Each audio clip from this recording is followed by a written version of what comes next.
Broth or soup stock. Brodo. To obtain good broth, the meat must be put in cold water and then allowed to boil slowly. Add to the meat some pieces of bones and soup greens, as, for instance, celery, carrots, and parsley. To give a brown color to the broth, some sugar, first browned at the fire, then diluted in cold water, may be added. While it is not considered that the broth has much nutritive power, it is excellent to promote the digestion. Nearly all Italian soups are made on a basis of broth. A good recipe for substantial broth for the easiest digestion is as follows. Cut some beef in thin slices and place them in a large saucepan. Add some salt. Pour cold water upon them so that they are entirely covered. Cover the saucepan so that it is hermetically closed and place on the cover a receptacle containing water, which must be constantly renewed. Keep on a low fire for 6 hours, then on a strong fire for 10 minutes. Strain the liquid in cheesecloth. The soup stock, besides being used for soups, is a necessary ingredient in hundreds of Italian dishes. Bread soup. Panada. This excellent and nutritious soup is a godsend for using the stale bread that must never again be thrown away. It is composed of breadcrumbs and grated bread, eggs, grated cheese, nutmeg, in very small quantity, and salt, all mixed together and put in broth previously prepared, which must be warm at the moment of immersion, but not at the boiling point. Then place it on a low fire and stir gently. Any vegetable left over may be added. Soup of capelletti. This soup is called of capelletti, or little hats, on account of the shape of the capelletti. First, a thin sheet of paste is made according to the following directions. The best and most tender paste is made simply of eggs, flour, and salt. Water may be substituted for part of the eggs, for economy, or when less rich paste is needed. Allow about a cup of flour to an egg. Put the flour on a breadboard, make a hollow in the middle, and break in the egg. Use any extra whites that are on hand.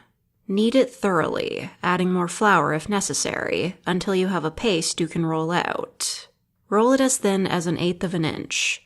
A long rolling pin is necessary, but any stick, well scrubbed and sandpapered, will serve in lieu of the long Italian rolling pin. Cut from this sheet of paste rounds measuring about 3 inches in diameter. In the middle of each circle, place a spoonful of filling that must be made beforehand, composed of cooked meat, chicken, pork, or veal, ground very fine and seasoned with grated cheese, grated lemon peel, nutmeg, allspice, salt. The ground meat is to be mixed with an equal amount of curds or cottage cheese. When the filling is placed in the circle of paste, fold the latter over and moisten the edge of the paste with the finger dipped in water to make it stay securely closed. These capelletti should be cooked in chicken or beef broth until the paste is tender, and served with this broth as a soup. Queen's soup, zuppa regina. This is made with the white meat of chicken, which is to be ground in a meat grinder together with blanched almonds, 5 or 6, for 1 quart of chicken stock. To the meat and almond, add some breadcrumbs, first soaked in milk or broth in the proportion of about 1/5 of the quantity of meat. All these ingredients are to be rubbed to a very smooth paste, and hot broth is to be added to them. If you wish the soup to be richer and have a more milky consistency, use the yolk of an egg, which should be beaten, and have a few tablespoonfuls of hot broth stirred into it before adding to the soup. Do not let the soup boil after the egg is added, or it will curdle. 1 slice of stale bread may be cut into cubes, fried in deep fat, and the croutons put in the soup. Send it to the table with a dish of grated cheese. Pavese soup. Zuppa alla pavese.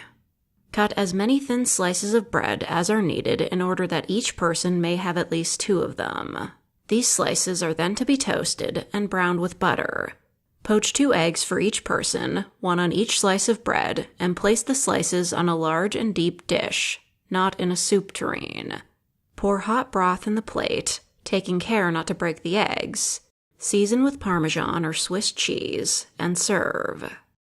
Chicken soup.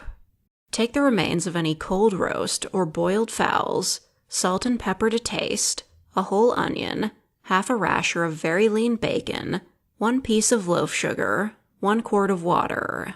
Put all together into a saucepan and bring to a boil, keeping the meat or bones covered. Boil 2 hours.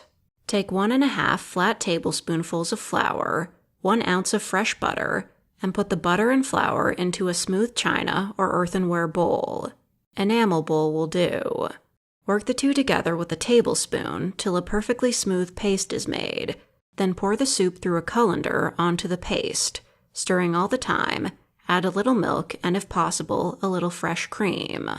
Replace the soup in the saucepan, put it back on the stove, and stir one way till it boils, when it is ready to serve. Mutton broth. This can apply to either the short ends of cutlet bones, the shank end of a leg of mutton, or the scrag end of the neck. Remove the fat and place with an onion, not cut, into a saucepan, a turnip cut into small pieces, a pinch of salt, 1 piece of loaf sugar, and if no fresh parsley is obtainable, a pinch of mixed sweet herbs that have been rinsed in cold water. If herbs are used, they must be added as soon as the broth boils. If fresh parsley, it should never be added till it is within 10 minutes of being ready to serve. More salt may be added to taste. Bring to a boil quickly, and then put a 1/4 teacupful of washed pearl barley into it and boil gently for 3½ hours. Strain and serve. It will be noticed that some of the soup will boil away and a little hot water will have to be added. This broth can be made with the remains of cold potatoes added instead of the barley, in which case it requires to be stirred through a colander so as to avoid any pieces of potato remaining whole. To use roast beef bone for soup. Remove all the fat, put the bone in a saucepan with about 1 quart of water, a piece of loaf sugar, to clear it, salt, pepper, 1 carrot cut into narrow strips, 1 onion sliced, and a little cut cabbage. Boil steadily for 1.5 hours. Remove the bone and then serve the soup with the vegetables in it.